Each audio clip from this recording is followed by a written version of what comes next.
हमें हमारी हीरोइन का महल दिखा रहता है और वो वहाँ पे बात ले रही थी। तो उसकी मेट्स भी उसके पास थी। वो कहती हैं आखिर आपका मिशन कैसा गुजरा, और हमने सुना था कि आप सबने बहुत ज़्यादा मेहनत की। तो हमारी कहती है अच्छा, मेहनत तो हमने बहुत ज़्यादा की थी, लेकिन डेजी के बारे में क्या, मेरी तीसरी मेट वो कहाँ पर है। तो उसकी बाकी मेट्स कहती है जी जी वो अगले हफ्ते वापस आ जाएंगी। लेकिन तभी वो एक दूसरे की तरफ देखती है और वो सोचती है हमें बात पूछनी होगी। और तब हमें कुछ दिनों पहले का सीन दिखा रहता है जब वो बाकी मेट्स के साथ थी। तो सब लोग कहती हैं हमने सुना है कि ब्लैक नाइट के मेंबर्स ने बहुत ज़्यादा मेहनत की है, क्या सच में प्रिंसेस उनके साथ थी। और हमने सुना था कि प्रिंसेस ने सबके सामने मिराकल किया, उन्होंने इतने सारे लोग को हील किया, क्या सच में वो ऐसा कर सकती हैं। हमें तो लगा था वो ब्लैक नाइट सिर्फ इसलिए ज्वाइन कर रही है क्योंकि हिज मर्जी ने ऑर्डर दिया है, लेकिन वो उनके साथ काम भी कर रही हैं, वो भी कॉमनर्स के साथ। तो उसकी मेट सोचती हैं क्या सच में वो इसलिए काम कर रही हैं क्योंकि लॉर्ड स्पेंसर ने उनको इग्नोर कर दिया था। लेकिन वो सोचती है ये तो पिछले साल की सबसे फनीएस्ट गॉसिप है और हमें प्रिंसेस से पूछना ही होगा। तो तब उनमें से एक प्रिटेंड करते हुए कहती है हमें तो पता नहीं था प्रिंसेस, हमने सुना था कि आप वापसी पे आते हुए व्हाइट नाइट के मेंबर से मिली थी। तो एग्नेस सोचती है क्या ये मुझसे बातें पूछना चाहती हैं, और हमने सुना था कि वापसी पे आप सेंट और रेमंड स्पेंसर से भी मिली थी। और तब उसे लगता है जब उसने कहा था कि अगर सबऑर्डिनेट कोई काम ना करे तो ये सारी गलती सुपीरियर की होती है और ये सारी गलती रेमंड की है। और उसकी मेट भी यही बात करती है। वो कहती है कि आप ठीक है, क्योंकि जिस दिन उन्होंने आपको रिजेक्ट किया था उस दिन के बाद आप तब मिली थी उनसे, लॉर्ड स्पेंसर से। तो हमारी हीरोइन सैड होते हुए कहती है नहीं नहीं, मुझे नहीं लगता कि मैं बिल्कुल भी ठीक हूँ, है ना, क्योंकि जब भी मैं उसकी आंखों में देखती हूँ मुझे लगता है मेरा दिल किसी ने छुरी से काट दिया है। तो वो लोग कहती हैं कि वो तो बहुत ज़्यादा उदास हो गई थी। तो वो सोचती हैं कि यार सच में प्रिंस का दिल तो बहुत ज़्यादा बुरी तरह से टूटा है। लेकिन हमारी हीरोइन कहती है अब मैं क्या करूँ, इनके सामने मुझे बेचारी लड़की बनने का ड्रामा करना पड़ता है। तो हमारी हीरोइन कहती है मुझे लॉर्ड स्पेंसर के बारे में बात नहीं करनी, क्या हम लोग कोई और बात कर सकते हैं। तो उसकी मेट कहती है जी जी हम लोग सोशल गैदरिंग में गए थे और हमने सुना कि प्रिंसेस ने बहुत ज़्यादा अच्छा काम किया। तो वो लोग कहती है और हमने सुना था कि प्रिंसेस एग्नेस वो तो बहुत ज़्यादा खूबसूरत है और वो तो बस एक गेस्ट के साथ ही उस पूरे एरिया को प्योरीफाई कर सकती हैं। और हजारों लोगों ने आप लोगों को देखा और ब्लैक नाइट के मेंबर उन्होंने मॉन्स्टर का खात्मा किया था और पूरे विलेज को मॉन्स्टर से बचाया था और सब लोग आपको बहुत ज्यादा अच्छा समझते हैं और सबने कहा था आप तो बहुत ज्यादा कूल हैं। वो सोचती है क्या मैंने सबका खात्मा किया था और उन सब ने मॉन्स्टर का खात्मा किया था, ये सच तो है, लेकिन ये सारा कुछ इतना बढ़ा चढ़ा के क्यों बता रही हैं। और सच में ऐसा कुछ था। लेकिन वो सोचती है अगर ऐसा ही था तो फिर मैं तो कायलो के साथ होंगी ना, फिर तो ये अफवाह भी फैल गई होगी कि कायलो मुझे बहुत ज्यादा पसंद करता है या फिर मैं कायलो को बहुत ज्यादा पसंद करती हूँ। और तब हमें बताया जाता है कि असल में जब वो लोग उस गांव से निकले थे उनके वहां आने से पहले सब लोग यही जानते थे कि ब्लैक नाइट बहुत ज्यादा खतरनाक है। लेकिन जब प्रिंसेस ने सबकी ट्रीटमेंट की और रिवर को प्योरीफाई किया और उन्होंने मॉन्स्टर का खात्मा किया और कायलो ने एक अच्छे स्पिरिट होने का फर्ज निभाया तो सब लोग बहुत ज्यादा खुश हो गए और सब लोग कहते हैं वाह ये कितने ज्यादा अमेजिंग है ना। और ब्लैक नाइट के बारे में तो बहुत ज्यादा अफवाह फैल गई कि ये बहुत ज्यादा अच्छे हैं और उनकी वजह से पूरा रिवर प्योरीफाई हो गया और उन्होंने हमारी जान बचाई और सारे मॉन्स्टर्स को खत्म कर दिया। तो उसकी मेट कहती है कि ये सच था, है ना। तो हमारी सोचती है इतना बढ़ा चढ़ा के कौन बताता है। तो तब वो कहती है पहले तो सब लोग आपसे बहुत ज्यादा नफरत खाते थे कि प्रिंसेस वो चाहे एक नोबल फैमिली से क्यों ना हो लेकिन उनका एटीट्यूड इतना ज्यादा बुरा है, वो तो किसी की हेल्प कर ही नहीं सकती। लेकिन जब से उन्होंने सुना है कि आप एक मिशन पे गई थी और सब लोग आपकी तारीफ कर रहे हैं और आपने रेमंड स्पेंसर के साथ ब्रेकअप कर लिया है तो सब लोग इस बारे में बहुत ज्यादा खुश हो गए और सब लोग कहते हैं हमें तो प्रिंसेस बहुत ज्यादा पसंद है, आखिर कुछ ना कुछ करके हमें प्रिंसेस को अपने बेटे के साथ मिलवाना होगा ताकि हमारा बेटा एम्पर का सन इन लॉ बन जाए। और सिर्फ एक शख्स था जो इस सब से बहुत ज्यादा परेशान हो गया था और वो था रेमंड स्पेंसर। और तभी उसका डैड वहां पर आता है। वो कहता है रेमंड, और वो दरवाजा खोल के चिल्लाता है। वो कहता है आखिर तुम्हें पता भी है सोशल सर्कल में क्या रूमर्स फैली हुई हैं। और वो ड्यूक स्पेंसर था जो कि पुरानी एम्प्रेस को बहुत ज्यादा पसंद करता था और वो उसका फर्स्ट लव थी। तो तब रेमंड बुक बंद करते हुए कहता है फादर। तो वो कहता है क्या हुआ, क्या तुमने ये रूमर्स नहीं सुनी जो फैली हुई हैं कि तुमने प्रिंस के साथ बुरा सलूक किया था। मुझे ये ना बताना कि तुम इसको बाद में पछताओगे। वैसे भी तुम्हें ग्रेटफुल होना चाहिए कि पूरे एम्पायर की सबसे नोबल लड़की तुम्हें पसंद करती है और वैसे भी तुम्हारे पास मौका है, तुम उसके साथ अच्छे से क्यों नहीं रह सकते जैसे तुम बचपन में रहा करते थे। तो वो कहता है बस करने फादर। तो उसका फादर कहता है क्या। तो वो कहता है मैंने आपको पहली बात बता दी है, मैं कभी भी प्रिंस से शादी नहीं करने वाला, चाहे जो कुछ मर्जी हो जाए। तो उसका फादर वही खड़ा था। वो सोचता है तुम फूल, तुम्हें तो कुछ नजर ही नहीं आता, अगर तुमने ऐसा किया तो फ्यूचर तुम्हारे लिए कितना ज्यादा अच्छा हो जाएगा। लेकिन रेमंड वो वहां जा रहा था। तो रेमंड सोचता है फादर जब जवान थे तो प्रिंसेस की मॉम यानी कि एम्प्रेस उनको बहुत ज्यादा पसंद करती थी, लेकिन उन्होंने उसे इग्नोर कर दिया और तब उन्होंने एम्प्रेस से शादी कर ली और फिर वो पछताते रहे। लेकिन मेरी मॉम जो कि बिल्कुल उनके फर्स्ट लव यानी एम्प्रेस की तरह दिखती थी, उन्होंने उनसे शादी कर ली, लेकिन फिर भी वो मेरी मॉम के लिए अपने दिल में जगह नहीं बना पाए। और तब जब एम्प्रेस मर गई तो वो सिर्फ एक लड़की की तरफ देखते थे जो थी उनकी एम्प्रेस की इकलौती बेटी प्रिंसेस एग्नेस। और जब भी वो ड्रिंक करते थे उनको बुलाते थे ताकि उनको अपनी फर्स्ट लव की याद आ सके। और प्रिंसेस वो तो बहुत ज़्यादा अच्छी थी और बहुत ज़्यादा क्यूट थी और हर वक्त वो मेरे लिए फ्लावर लाया करती थी। मैं जहाँ भी जाता था वो मेरे पास आती थी। वो कहती थी कि मैं तुम्हें बहुत ज़्यादा पसंद करती हूँ। लेकिन ये सब कुछ उस दिन बदला जिस दिन बहुत ज़्यादा बारिश हो रही थी और तब हमें वो दिन दिखाया जाता है और वो खिड़की के पास खड़ा था। तो उसका मतलब कहता है आपको वहाँ जाना होगा। वो कहता है क्या अभी जाना होगा? लेकिन अभी क्यों? तुम्हें पता है ना मेरी मॉम वहाँ पे गई हुई हैं। तो बटलर कहता है हाँ, लेकिन प्रिंसेस ने कहा है कि आप उनके पास आएं और उन्होंने कहा था कि आपने वादा किया हुआ है उनसे। तो वो सोचता है वो तो मैंने सिर्फ बच्चों की तरफ वादा किया था, मैं सच में उससे जरूर मिलने वाला था, मुझे तो अपनी मॉम का इंतजार करना था। लेकिन वो कहता है क्या हम लोग बाद में नहीं जा सकते? मेरी मॉम अभी वापस नहीं आई, अगर वो वापस आ गई तो मैं उनका हालचाल पूछ के चला जाऊंगा। तो बटलर कहता है मुझे माफ कीजिएगा, लेकिन प्रिंसेस ने कहा अगर आप वहां ना पहुंचे तो आपको सजा देंगी, इसलिए आपको वहां जाना होगा। तो रेमंड कहता है क्या मुझे वहां जाना ही होगा? तो वो कहता है ठीक है मैं समझ गया। और उसके बाद वो बग्गी से वहां से निकल गया था। लेकिन जब उस दिन वो वापस आया तो वो चीज उसके लिए बहुत ज्यादा डरावनी थी, क्योंकि जब वो वापस आया तो उसकी मॉम वो गुजर चुकी थी। वो सोचता है मेरी मॉम की डेथ अचानक हो गई, मुझे पता था ये एग्नेस की गलती नहीं है, लेकिन फिर भी अगर मैं मेंशन में रुकता तो क्या पता मैं मॉम के आखिरी वक्तों में उनके पास होता। और वो बहुत रो रहा था। वो सोचता है ये सोच मेरे दिमाग को खाई जा रही है, एक ऐसी लड़की जिसने मेरे डैड की जिंदगी खराब कर दी और जिसने मेरी मॉम को उनका प्यार रिसीव नहीं होने दिया, और उसी की बेटी वो मेरे साथ चिपकी हुई है और उसकी वजह से मैं अपनी मॉम के साथ आखिरी वक्तों में रह नहीं सका। मुझे लगता है कि मैं एग्नेस को बिल्कुल पसंद नहीं करता। और तब एग्नेस उसके पीछे भाग रही थी। वो कहती है रेमंड मेरी बात तो सुनो, लेकिन रेमंड वहां पर रुकता है तो तब वो नीचे गिर गई थी और उसके घुटने में चोट लगी थी। वो कहती है आउच, लेकिन रेमंड उसकी चोट पर ध्यान नहीं देता। वो कहता है ये तो बहुत ज्यादा जिद्दी है, आखिर ये मुझे छोड़ कर जाके नहीं रही। और वो वहीं पर थी। और वो कहता है उसके बाद मैंने उससे बदला लेने के लिए एक बारिश वाले दिन में उसको बुलाया और वो वहां मेरा इंतजार करती रही बारिश में भीगती हुई। मुझे लगा अगर उसे जुकाम हो जाएगा तो वो रुक जाएगी और दोबारा मुझसे मिलेगी नहीं। लेकिन उस दिन मैं वहां पर नहीं गया और उसको सच में जुकाम हो गया। और उस दिन मुझे एक लेटर मिला, जिस दिन मेरा जुकाम ठीक हो गया हम लोग उस दिन खेलेंगे, ठीक है? और उसके बाद वो दोबारा से मुझे मिलती रही। मुझे पता था कि मैं उसे जान छुड़वा सकता, लेकिन मैं सच में चाहता था मैं उसे जान छुड़वा लूं। और मैं सच में उससे दूर रहना चाहता था। और तब वो बग्गी से कहीं जा रहा था। वो सोचता है एक चीज के बारे में मैं अभी भी कंफर्म हूँ, एग्नेस वो कभी भी मेरा पीछा नहीं छोड़ सकती। मुझे पता है कि वो मुझे बहुत ज्यादा पसंद करती है, इसलिए चाहे मैं उसको धत्कारूं या उसको अपने से अलग क्यों ना कर दूं, वो कभी भी मेरे साथ अटैचमेंट को गिव अप नहीं करेगी, वो मेरे पीछे आती रहेगी। इसलिए मुझे लगता है इस बार भी वो कोई टेंट्रम कर रही है। और तब हमें प्रिंस का महल दिखा जाता है और वहां पर उसकी मेड वापस आ गई थी और वो थी डेजी, जो कि एग्नेस की मेड थी। और वो अपनी जॉयफुल वेकेशन से वापस आई थी। वो उसको हाई करती है तो वो कहती है मैंने आपको बहुत ज्यादा मिस किया। और वो ह्यूगो की बहन थी जो कि लिलियाना को बहुत ज्यादा पसंद करता था। तो वो कहती है क्या आपने मुझे मिस किया प्रिंसेस? तो प्रिंसेस कहती है हाँ मैंने तुम्हें मिस किया। तो तब वो कहती है आखिर आप बना के रही है? तो हमारी कहती है ओ मैं तो एक कैमरा बना रही हूँ। और वो डिजिटल कैमरा बना रही थी। वो कहती है पुराना कैमरा ठीक तो था, लेकिन ये हाई स्पेशल कैमरा है और इसकी वजह से मैं बहुत ज़्यादा अच्छी तस्वीरें ले सकती हूँ। और 21st सेंचुरी के मुकाबले में तो ये कुछ भी नहीं है, लेकिन फिर भी काइलो की तस्वीरें लेना तो मैं भूल गई थी। पिछले मिशन में तो हम लोग इतने ज़्यादा बिजी थे, मैंने तो कैमरा यूज़ नहीं किया। इस बार मैं इसको यूज़ करने वाली हूँ और काइलो की बहुत ज़्यादा पिक्स होंगी मेरे पास। लेकिन वो सोचती है काइलो तो उस दिन के बाद मुझे मिला ही नहीं, हालांकि हमारा मिशन खत्म हो ही गया था, लेकिन दोबारा मैंने कभी उसको नहीं देखा। पता नहीं वो कहाँ चला गया है। हालांकि हमारा मिशन खत्म हो गया है, पता नहीं है वो किससे मिलने के लिए गया है। और तब काइलो एक घर के सामने खड़ा था और तब उस घर को देखता है और उसे याद आता है जब उसकी माँ कह रही थी अगर तुम यहाँ पर ना होते तो शायद मेरी जिंदगी ऐसी ना होती, तुम्हारी वजह से, सिर्फ तुम्हारी वजह से मेरी जिंदगी ऐसी हुई। और तब दो लड़के उसको बुली कर रहे थे। वो कहते हैं तुम तो एक मेड के बेटे हो ना, तुम्हें यहाँ रहना अलाउ नहीं है, तुम्हारी हिम्मत कैसी हुई बगावत करने की। और तब वहां पर एक कपल था जहाँ पे औरत रो रही थी और आदमी उसको चुप करवा रहा था। और वो आदमी कहता है वो औरत झूठ बोल रही है, वो मेरा बेटा हो ही नहीं सकता, आखिर उसके तो बाल भी मुझसे मैच नहीं होते। और तब काइलो वहां अंदर पहुंचता है और वहां पर दो लोग बैठे हुए थे और वहां पर कुछ बच्चे भी थे। तो काइलो का डैड उसकी तरफ देखते और कहता है तुम वापस आ गए मेरे बेटे? तो काइलो कहता है क्या आपने मुझे बुलाया फादर?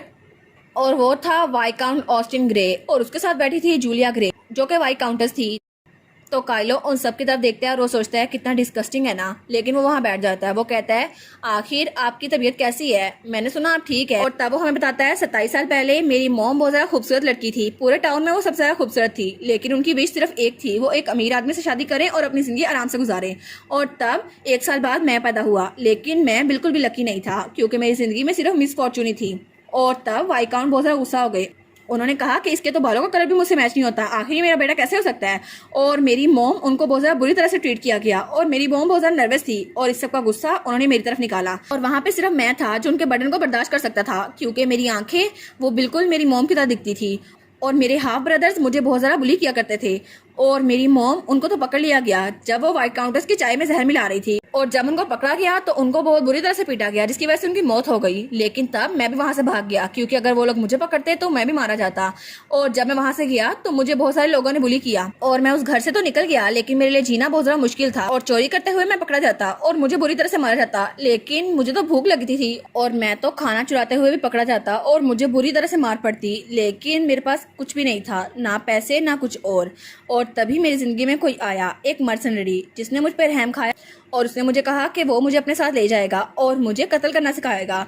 लेकिन मैंने उसका हाथ थाम लिया, क्योंकि पहली बार कोई मुझे अपने साथ ले गया था। और तब से मैंने अपनी जिंदगी इंसेक्ट की तरह जीना शुरू कर दी। मैं किसी को भी मार देता था सिर्फ पैसों के लिए। और जब सबको पता चला कि मैंने मर्सनरी के तौर पर फेम हासिल की है और मैं ब्लैक नाइट को ज्वाइन करने के काबिल हूँ, तो मेरे डैड ने मुझे बुलाया और तब उन्होंने मुझे समन किया और कहा कि तुम एम्पायर फैमिली के साथ कनेक्शन बनाने में हमारी हेल्प करो। लेकिन उस वक्त मैं उनके सामने झुक गया, क्योंकि चाहे मैं इलिजिमेट चाइल्ड ही क्यों ना हूँ, लेकिन मैं नोबल ब्लड से था। और मैं उनके सामने झुक गया था क्योंकि मेरे पास पावर नहीं थी उनके सामने खड़ा होने की। और वो सोचता है, लेकिन अगर ये पावर मेरे हाथों में किसी दिन आ गई तो मेरी ज़िंदगी जिन्होंने जहन्नम बनाई है, मैं इन सब से एक दिन बदला ज़रूर लूँगा। और ये सब लोग वही हैं जिन्होंने मेरी ज़िंदगी जहन्नम बनाई है, मेरी फैमिली, जो कि मुझे कभी भी अपनी फैमिली नहीं समझते। तो उसका फादर कहता है, आखिर तुम कैसा कर रहे थे? मैंने सुना था कि प्रिंसेस तुम्हारी सबऑर्डिनेट बनी है, तो तुमने उनको हमारी फैमिली के बारे में बताया होगा, है ना? तो काइलो कहता है, जी बिल्कुल। तो उसका डैड कहता है, ठीक है, तो मैं तुम्हारे दोनों छोटे भाइयों को भेज रहा हूँ नाइट ऑर्डर में, जिसकी वजह से तुम प्रिंसेस को उनसे इंट्रोड्यूस करवाओगे। वो कहता है, क्या? तो उसका फादर कहता है, हाँ बिल्कुल, बेंजामिन सबसे बड़ा बेटा वो वहां पर जाएगा और उसके बाद तुम्हारा दूसरे नंबर वाला भाई ब्रैडली ग्रे वो भी वहां पर जाएगा और तुम उनको प्रिंसेस से इंट्रोड्यूस करवाओगे, ठीक है? तो काइलो सोचता है, क्या?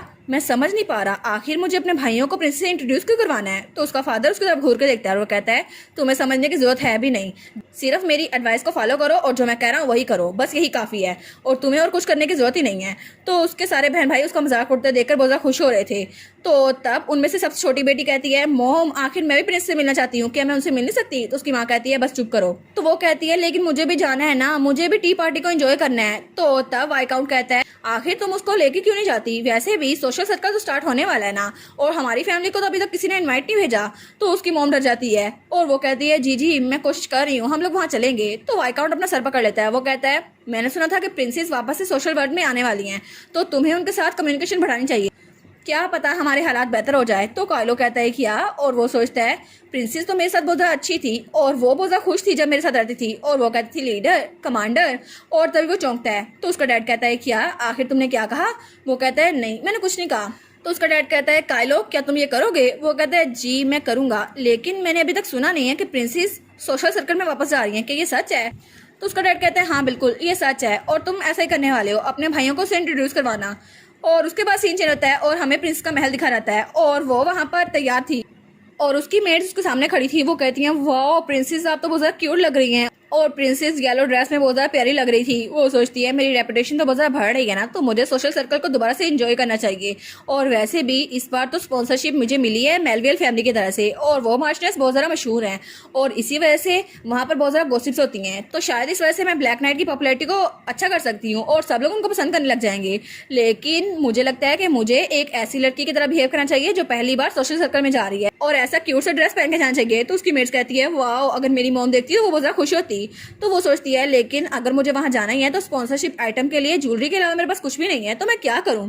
तो तब वो कहती है, आइडिया, मुझे पता चल गया। तो तब वो उठते हुए वहां जाने लगती है। तो उसकी मेट कहती है, प्रिंसेस क्या आप वहां जा रही हैं? तो वो कहती है, हाँ मैं क्राउन प्रिंस के महल में जा रही हूँ और मैं वहां खुद ही चल जाऊंगी, तुम लोग आराम करो।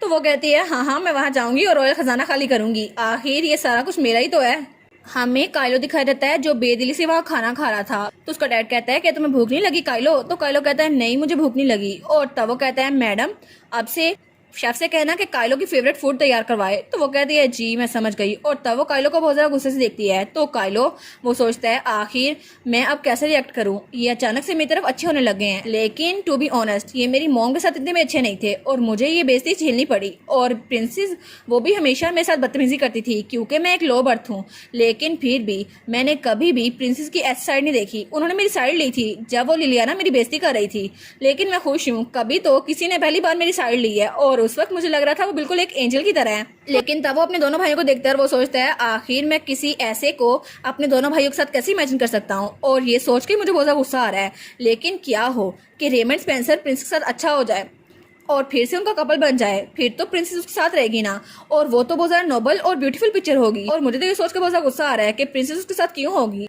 लेकिन मुझे बहुत ज्यादा गुस्सा लग रहा है कि रेमंड स्पेंसर को मेरे भाइयों के साथ लड़ना पड़ेगा। ये तो किसी काम के हैं नहीं। लेकिन चाहे कुछ भी हो जाए, मुझे लगता है मैं ये सब कुछ नहीं होने दूंगा। मैं अपने भाइयों को प्रिंसेस से नहीं मिलने दूंगा। और तब सीन चल रहा है और हमें क्राउन प्रिंस का महल दिखा रहता है, जहाँ पे लाइब्रेरी थी और हमारी हीरोइन वहाँ पर खड़ी बुक्स पढ़ रही थी। वो सोचती है कि सारी सारी न्यू बुक्स है, लेकिन मैं तो बहुत ज्यादा स्मार्ट हूँ ना, ये ऑब्वियस है। मुझे वहाँ पर कोई अच्छी बुक लेके जानी चाहिए जो बहुत ज्यादा पुरानी हो। तभी वहाँ पर उसका भाई आता है। वो कहता है तुम यहाँ पर कैसे पूछ के आई हो? वैसे भी ओनर की परमिशन के बिना आना एटिकेट्स के खिलाफ है, एग्नेस। तो वो उसको देख के कहती है आप भी तो मेरे रूम में बिना पूछे घुसाए थे ना, तो मैं भी यहाँ आ सकती हूँ। और वो सोचती है इसे के लगा मैं इस बार भी चुप रहूंगी। तो वो कहता है मुझे लगा ही था कि तुम यहाँ पर कुछ करने आई हो, लेकिन मुझे पता नहीं था कि तुम इतनी ज्यादा सेंसिटिव हो। तो तब वो कहता है अगर तुम्हें किस चीज में हेल्प चाहिए तो मुझे बता दो। वो कहती है जी मुझे आपसे एडवाइस चाहिए। असल में मैं एक सोशल पार्टी में जा रही हूँ जहाँ पर बहुत सारे आइटम्स आने वाले हैं, तो मैं सोच रही हूँ मैं भी कुछ डोनेट करूँ। वो कहता है तुम अपनी ज्वेलरी में से कुछ डोनेट कर दो ना। वो कहती है नहीं ज्वेलरी तो बिल्कुल बेकार होती है, और वैसे भी ऑब्वियस नहीं है, ज्वेलरी पहन के तो मैं वहाँ जा नहीं सकती। और उनको ज्वेलरी डोनेट करने का मतलब है कि मैं बस अपनी दौलत को शो ऑफ कर रही हूँ। तो वो कहता है क्या ज्वेलरी शो ऑफ नहीं करना चाहती? लेकिन पहले तो इसको ज्वेलरी बहुत ज्यादा पसंद थी, तो क्या यह बदल गई है? तो वो कहती है असल में जहाँ पे हम जा रहे हैं नोबल लेडीज को आर्ट की बहुत ज्यादा कदर है, तो मैं सोच रही थी आपसे एडवाइस ले लूँ। तो क्या आपको भी कुछ मिसिंग लग रहा है? वो कहता है अच्छा। तो एक तरफ जाता है और कहता है एक मिनट यहीं पर रुको, और तब वहां से एक बुक निकालता है और कहता है असल में ये 100 साल पहले ग्रैंडन ने लिखी थी, उसकी पोइम्स की बुक की कलेक्शन है, तो तुम्हें ये वहां लेके जाना चाहिए। अगर उन लेडीज को आर्ट बहुत ज्यादा पसंद है तो उनको ये बहुत ज्यादा पसंद आएगी। तो वो फिर कहती है थैंक यू सो मच, ये तो अच्छी रहेगी। तो फिर वो कहता है मार्शनेस ऑफ मेलविल बहुत ज्यादा प्रेस्टीज लेडी है और मुझे लगता है वो बहुत ज्यादा वाइज है और तुमने अच्छा डिसीजन बनाया। वो कहती है थैंक यू भाई। तो वो सोचती है लेकिन आखिर इसने मेरी हेल्प की है तो इतना इतरा क्यों रहा है? तो तब वो कहता है रेमंड स्पेंसर, वो भी बहुत ज्यादा खुश होगा। वो कहती है क्या रेमंड, आखिर उसका जिक्र क्यों हो गया? मैं उससे बात नहीं करने वाली। तो वो कहता है तुम थोड़ी देर रुक क्यों नहीं जाती, चाय पी के जाना, वैसे भी एक गेस्ट आने वाला है, तुम उससे मिलकर बहुत ज्यादा खुश होगी। तो वो कहती है नहीं मैं तो जा रही हूँ। और तभी दरवाजे पर दस्तक होती है। कोई कहता है his majesty crown Prince Lord Spencer आपसे मिलने आई हैं। वो कहता है ठीक है उसको अंदर भेज दो। तो हमारी कहती है क्या, मुझे नहीं पता था ये होने वाला है, लेकिन ये तो बिल्कुल हेल्प नहीं कर रहा। तो वहां से निकलते हुए कहती है ब्रदर मैं बहुत ज्यादा बिजी हूँ पार्टी के साथ, तो मुझे यहाँ से निकलना होगा। वो कहता है क्या अभी, लेकिन क्या तुम एम्बेरस हो? वो कहती है नहीं मैं बिल्कुल भी एम्बेरस नहीं हूँ, बस मुझे उससे मिलना ही नहीं है। तो तभी वो दरवाजा खोलती है तो वहां पे रेमंड खड़ा था। तो वो हमारी हीरोइन की तरफ देखते हैं तो हमारी हीरोइन कुछ बोलती नहीं है और उसके साइड से गुजर जाती है। वो कहता है क्या सच में ऐसे ही गुजर गई, मुझसे कोई बात भी नहीं की? तो उसका भाई कहता है ऐसा लगता है एग्नेस तुम पे बहुत ज्यादा नाराज है। तो वो बिल्कुल खामोश था। वो सोचता है शायद वो नाराज ही होगी। तो क्राउन प्रिंस कहता है रेमंड? तो वो कहता है जी। तो एग्नेस का भाई कहता है मैं तुमसे एक दोस्त की तरह पूछना चाहता हूँ, क्या तुम सच में मेरी बहन को इतना ज्यादा नापसंद करते हो? तो रेमंड कहता है क्या? और वो सोचता है नॉर्मली मैं तो बिना किसी देरी के जवाब दे देता, हाँ मैं उसको बिल्कुल पसंद नहीं करता, लेकिन इस वक्त मुझे लगता है मैं इस बात का जवाब नहीं दे सकता। क्यों? पता नहीं क्यों, शायद उसकी प्लेन अपीयरेंस वो बिल्कुल डिफरेंट है। पहले तो वो बहुत ज्यादा शौक कपड़े पहनती थी, लेकिन अब वो तो बहुत ज्यादा क्यूट लग रही थी। और उसके एक्सप्रेशन वो तो बहुत ज्यादा सैड लग रहे थे। और उसके एक्सप्रेशन तो बिल्कुल वैसे थे जैसे मेरी मॉम के हुआ करते थे जब मेरे डैड उनको छोड़ के चला जाया करते थे। और मेरी मॉम वो सेम टू सेम एग्नेस की तरह दिखती हैं, क्योंकि मेरे डैड ने शादी उनसे इसलिए की थी क्योंकि वो एम्प्रेस की तरह दिखती थी, लेकिन मॉम वो अकेली रहा करती थी। और मुझे लगता था मैं अपने फादर से बिल्कुल अलग हूँ, लेकिन इस वक्त मुझे ऐसा लगता है ऐसा बिल्कुल भी नहीं होगा, क्योंकि मैं तो कोई जवाब दे ही नहीं पाता। वो सोचता है शायद मैं उसके बारे में फिक्र करने लग गया हूँ। और एपीलॉग में वो तो सैड बना, अपना वायलेंट प्ले करा था जैसे वो ज़्यादा सैड हो। लेकिन रेमंड स्पेंसर तुम चाहे जो मर्जी कर लो, हमारी हीरोइन तो कायलो के पीछे है, तुम्हारे पीछे दोबारा आने नहीं वाली। अब चाहे तुम उसको पसंद करो या फिर ना करो, वो तुम्हारे साथ तो नहीं रहेगी। और इसी के साथ ये वाला पार्ट यहीं पर ख़त्म। तो आप लोग बताइएगा आप लोग को ये पार्ट कैसा लगा, और वीडियो को लाइक और चैनल को सब्सक्राइब लाजमी कीजिएगा। बाकी वीडियोस का लिंक भी स्क्रीन पर नज़र आ रहा होगा, तो काइंडली उनको भी चेकआउट कर ले। और thank you so much for watching my videos. Stay safe, bye bye.